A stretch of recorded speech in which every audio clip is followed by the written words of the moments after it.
হরে কৃষ্ণ। সুপ্রিয় গৌর ভক্তবৃন্দ, আজকের এই বিজয়া একাদশীর দিন ভগবানের এই অপরূপ রূপ দর্শন করতে করতে আপনার শ্রবণ করুন বিজয়া একাদশীর ব্রত মাহাত্ম্য কথা।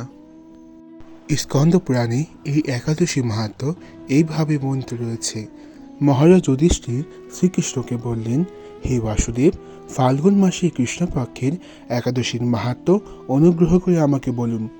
শ্রীকৃষ্ণ বললেন, হে যুধিষ্ঠির, এই একাদশী বিজয়া নামে পরিচিত। এই একাদশী সম্পর্কে একসময় দেবর্ষী দানব স্বয়ম্ভু ব্রহ্মাকে জিজ্ঞাসা করলেন। তিনি এই প্রসঙ্গে যা বলেছিলেন তা আমি এখন তোমাকে বলছি।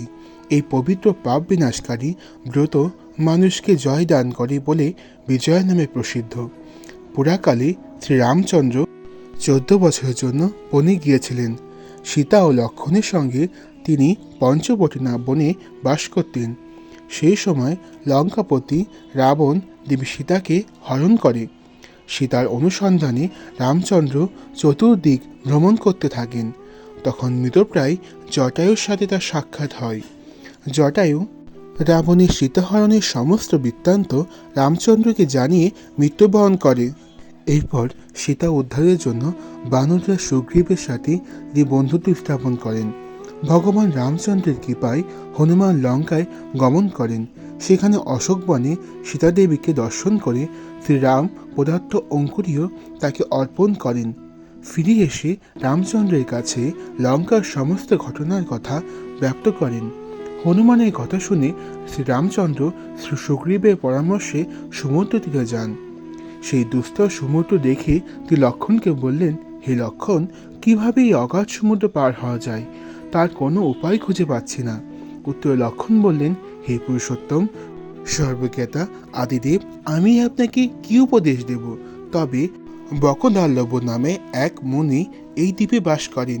এখান থেকে 4 মাইল দূরে তার আশ্রম। হে রাঘব, আপনি সেই প্রাচীন ঋষিশ্রেষ্ঠকে এর উপায় জিজ্ঞাসা করুন। লক্ষ্মণের মনোরম কথা শুনে তারা সেই মহামুনির আশ্রমে উপনীত হলেন। ভগবান রামচন্দ্র ভক্তরাজ সেই মুনিকে প্রণাম করলেন। মুনিবর রামচন্দ্রকে পুরাণ পুরুষ বলে জানতে পারলেন। আনন্দ ভরে জিজ্ঞাসা করলেন, হে রামচন্দ্র, কি কারণে আপনি আমার কাছে এসেছেন তা কৃপা করে বলুন। শ্রীরামচন্দ্র বললেন, হে মুনিবর, আপনার কৃপায় সৈন্যসহ আমি এই সমুদ্র তীরে উপস্থিত হয়েছি। রাক্ষস রাজের লঙ্কা বিজয় করাই আমাদের প্রধান উদ্দেশ্য। যাতে এই ভয়ঙ্কর সমুদ্র উন্নীত হতে পারি তার উপায় জানবার জন্য আপনার কৃপা প্রার্থনা করি। মুনিবর প্রসন্ন চিত্তে পদ্মলোচন ভগবান শ্রীরামচন্দ্রকে বললেন, হে রাম, আপনার অভীষ্ট সিদ্ধির জন্য যে শ্রেষ্ঠ ব্রত করণীয় আমি তা বলছি। ফাল্গুন মাসে কৃষ্ণপক্ষের বিজয়া নামক একাদশী ব্রত পালনে আপনি নিশ্চয়ই সৈন্যসহ সমুদ্র পার হতে পারবেন। এই ব্রতের বিধি শ্রবণ করুন।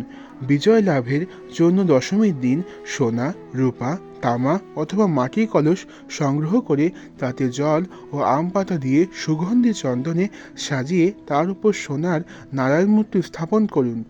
একাদশীর দিন যথাবিধি প্রাতঃস্নান করে কলসের গলায় মালা চন্দন পরিয়ে উপযুক্ত স্থানে নারকেল ও গুবাক দিয়ে পূজা করবেন। এরপর গন্ধ, পুষ্প, তুলসী, ধূপ, দীপ, নৈবেদ্য ইত্যাদি দিয়ে পরম ভক্তি সহকারে নারায়ণের পূজা করে হরিকথার সমস্ত দিন যাপন করুন। রাত্রি জাগরণ করে অখণ্ড ঘি প্রদীপ প্রজ্বলিত রাখবেন। দ্বাদশীর দিন সূর্যোদয়ের পর সেই সকল বিসর্জনের জন্য কোনো নদী, সরোবর বা জলাশয়ের কাছে গিয়ে বিধি অনুসারে পূজা নিবেদনের পরে তা বিসর্জন দেবেন। তারপর ওই মূর্তি বেদজ্ঞ ব্রাহ্মণকে দান করবেন।